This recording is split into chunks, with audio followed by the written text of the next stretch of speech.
Greetings ladies and gents, and welcome to this batch video of one-shots taken from the HFY subreddit. The links to the originals will be down below, and as always, I hope that you enjoy. And if you do so, please consider subscribing, because for those that don't, you will be visited later on by a biomass-eating cloud of sentient nanites. Story number 1. Offspring, written by LG Father Anthracite. Mankind had finally got into space. Not just the moon or Mars, but space. Beyond the heliosphere, deep space. They had developed FTL travel and soared into the universe. After centuries, mankind was reaching out to find out if they could be truly alone in the galaxy. They stopped at all the local spots, Alpha Centauri, Bernard Star, Wolf 359. There were planets and asteroid belts with microbes plenty. On a planet orbiting Ross 248, they found a wonderful low-gravity jungle world, where the trees were nearly 1,000 feet tall, and the plants had leaves as big as houses. They flew ever farther into space, desolate rocks, scrubby deserts, ice balls, and oceans. Every possible morphology of the planet was found. Plants and animals from a beautiful to nightmarish were catalogued. Every planet within 1,000 light-years of Earth was visited, explored, and indexed. They sprung up on many. Some became vacation worlds, where 1,000-foot-tall trees held zip lines and rappelling ropes. Others became mining outposts, providing the raw materials needed to expand mankind's foothold into the galaxy. Where once man had waged wars, now there was peace. There was no sense of fighting over land or resources, when the galaxy had hundreds of worlds waiting to be populated, and countless more waiting to be farmed or mined for gas or ore. FTL travel became trivially common, as did FTL communication. The introduction of auto factories and nanotech saw the end of scarcity in the Terran Alliance. Once things had been programmed into the computer, it could be replicated anywhere mankind traveled. Whole ships could be built, atom by atom if necessary, using microscopic robots. Energy was abundant once planetary core tap technology was perfected. For thousands of years, mankind spread out across every system to learn, to harvest, to live. Science was able to truly advance, as niche fields were able to perform research without having to get sponsorship from a college or a government. Artists no longer had to struggle to make their art, as supplies and tools were readily and freely available. Culture explored every widening facet of human nature. It was a golden age of mankind.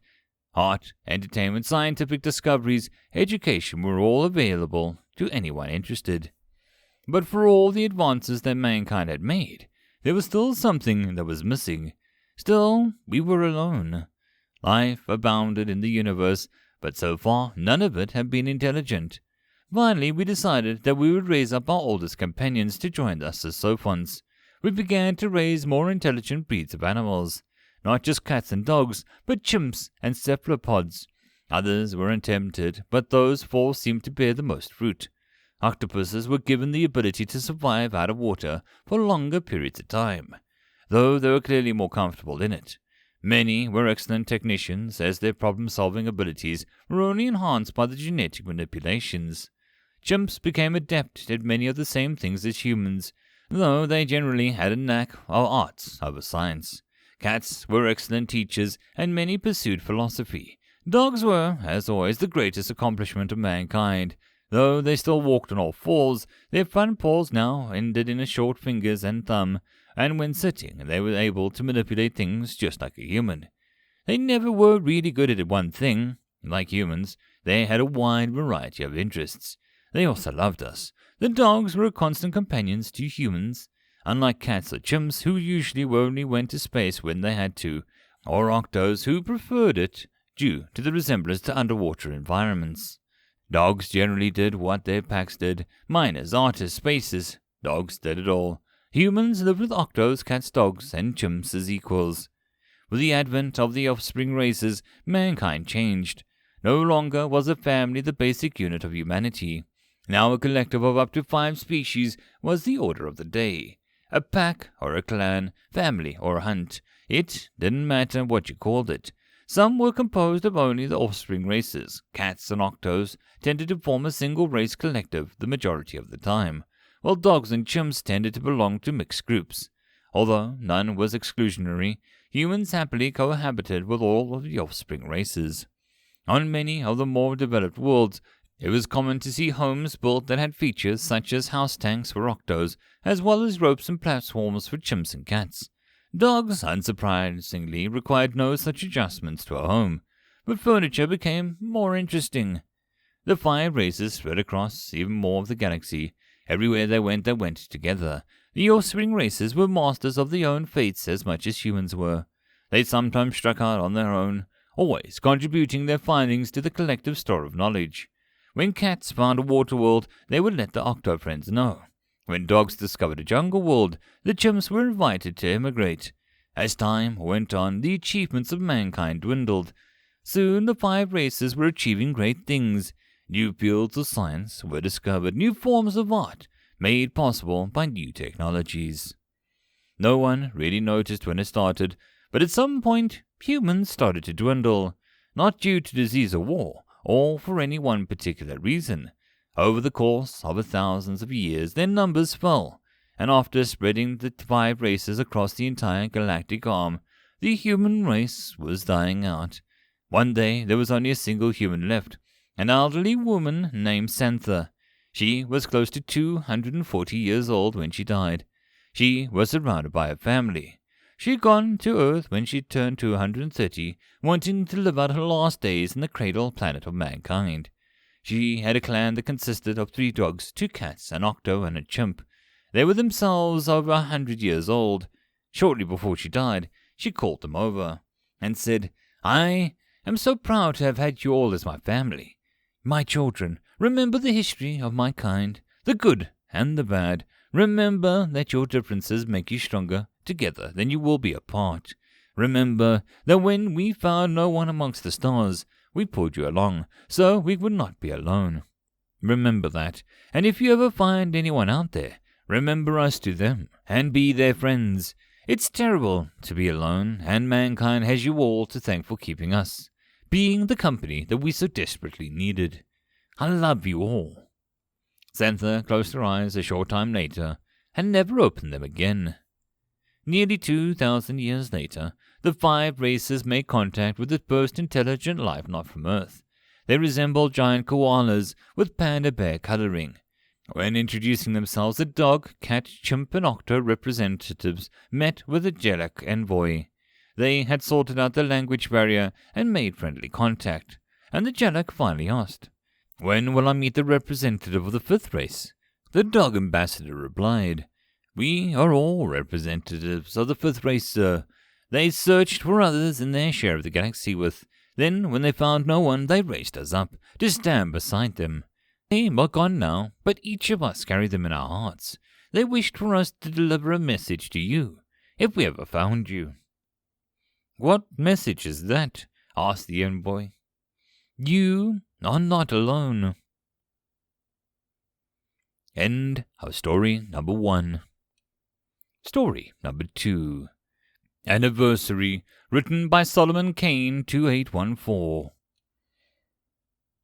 I remember when I was a young man. I learned to Collins, Alden, and Armstrong. Of course, I wasn't a young man when it happened.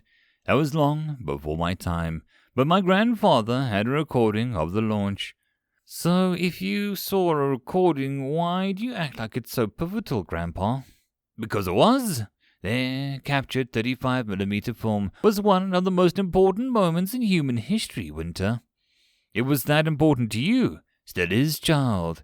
There, etched on the silver halide, was a record of one of the most consequential events in history. 3 impossibly brave or foolish men climbed into a rocket, strapped themselves into place, and rode a controlled explosion out of the Mother Earth's protective veil. And they just went from Earth to Luna. That's nothing special. Not anymore, it's not.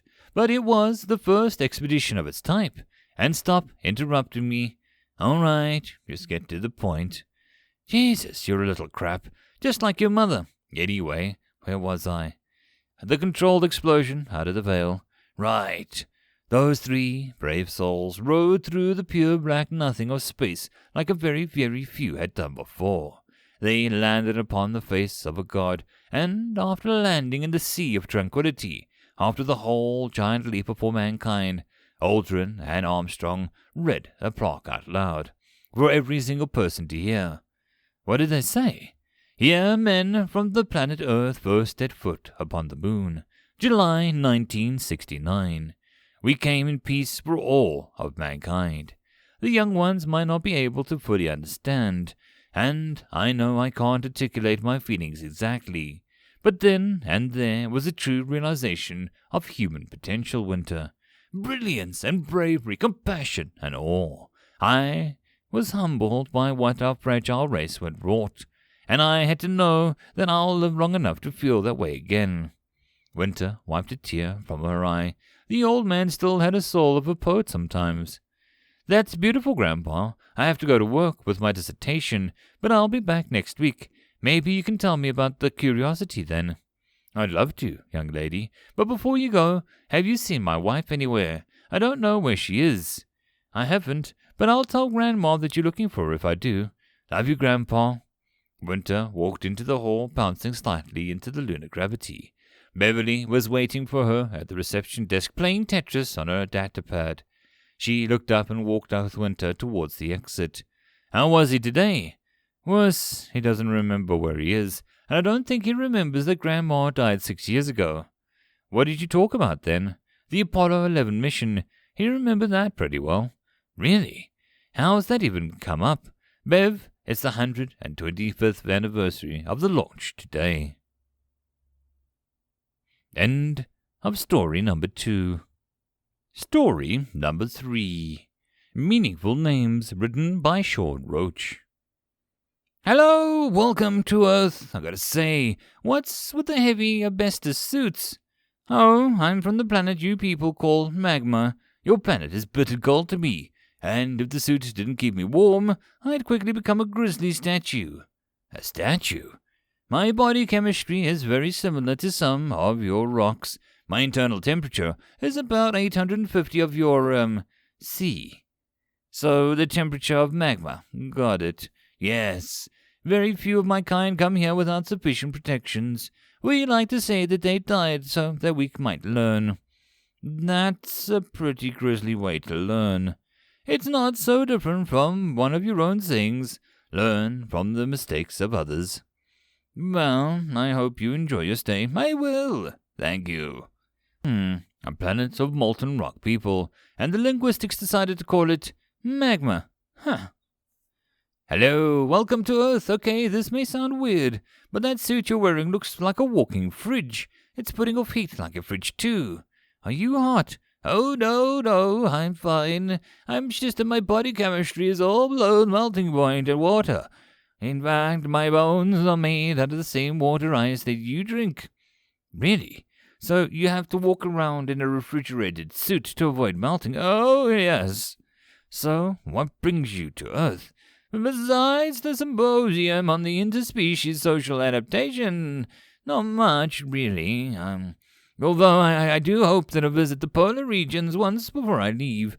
I understand that they're a tad warm, but I might get out of this cumbersome suit for a few hours before I go back to the ship.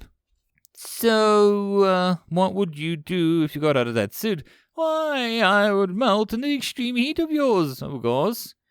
Literally melt into a bottle of formerly sapient liquid, yes. I'd mean my death. It's already happened to many of my kind who came here earlier. Yeah. Okay, ouch. I do hope that you have a good trip. By the way, what's your world called anyway? You lack the mouth parts to throat structure to pronounce my world unrecognizably, but your kind always calls its world ice. Figures, thanks, and enjoy. I will. Hello, welcome to Earth. Yes, thank you. It's good to be here. So, what brings you to Earth? I was informed that the society is a very rich social structure, and I wish to experience it for myself. Makes sense. I hope I'm not prying, but why are you in a padded suit? My kind is extremely fragile. At least compared to yours. In my world, I am something of an athlete. But if I got jostled by your crowds, I would probably break every bone in my body and rupture most of my organs. I guess there's no surviving that. No, of course not. And who would want to? If I survived such an encounter, it'd be in terrible pain for the rest of my life. Has this happened before? Oh, dozens of times. First of us to visit your world was either killed outright or crippled for life. But we've learned and now we take precautions. And so you all wear that padding? Yes. Okay, that makes sense. Here, let me step out of your way for a minute and call you a private car so that you can avoid the push of the taxi stand. I would be so grateful, thank you. Oh, out of curiosity, what do we call your world? Your linguistics decided to name our world Glass. Why? Just a pattern I'm starting to recognize with these names. That's all. I hope you have a good trip. Hello, welcome to Earth. Hello! Isn't this wonderful? I am one of the very first in my world to step onto yours. I'm so excited. I heard wonderful things about your oceans.